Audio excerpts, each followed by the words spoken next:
Depuis le 25 mai 2018, le Règlement général sur la protection des données est rentré en vigueur. Le RGPD considère que tout établissement public ou privé doit disposer des procédures, des outils techniques et du savoir-faire pour protéger les données à caractère personnel. Chaque établissement est donc tenu de prouver sa mise en conformité.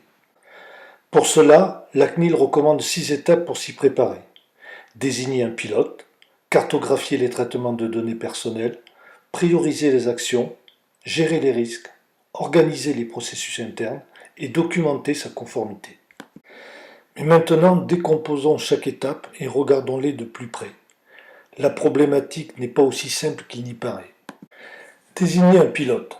DPO ou simple référent, il s'agit de désigner une personne sensibilisée sur le sujet qui bénéficiera d'un peu de temps pour s'en occuper.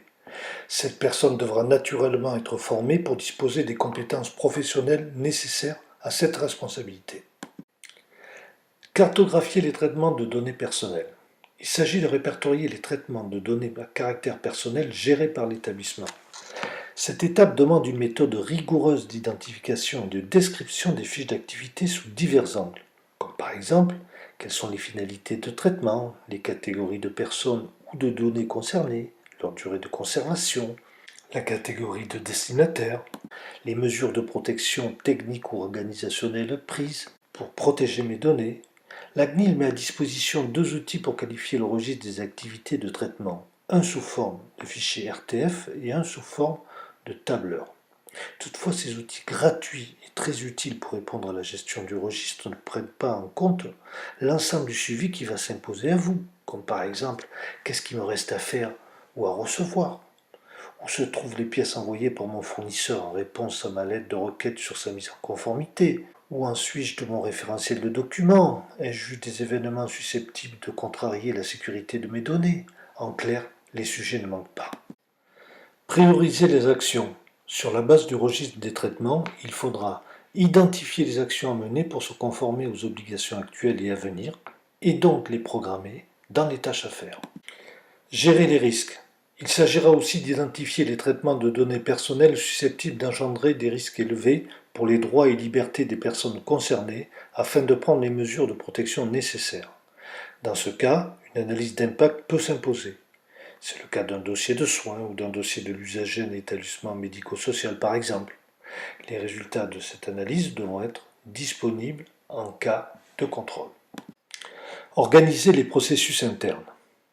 Il n'y a pas de protection de données personnelles possible si des procédures internes ne sont pas définies et mises en œuvre.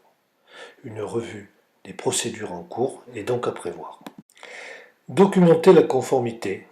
Il s'agit de prouver votre conformité en constituant et regroupant la documentation nécessaire, c'est-à-dire la documentation sur les traitements de données personnelles, registre de traitement, analyse d'impact, l'encadrement des transferts ORIE si c'est le cas, l'information des personnes, les contrats définissant les rôles et les responsabilités des acteurs.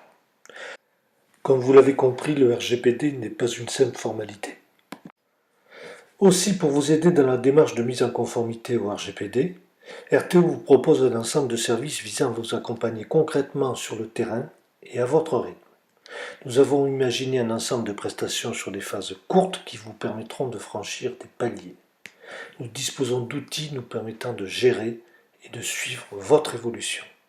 Merci de votre attention et peut-être à bientôt.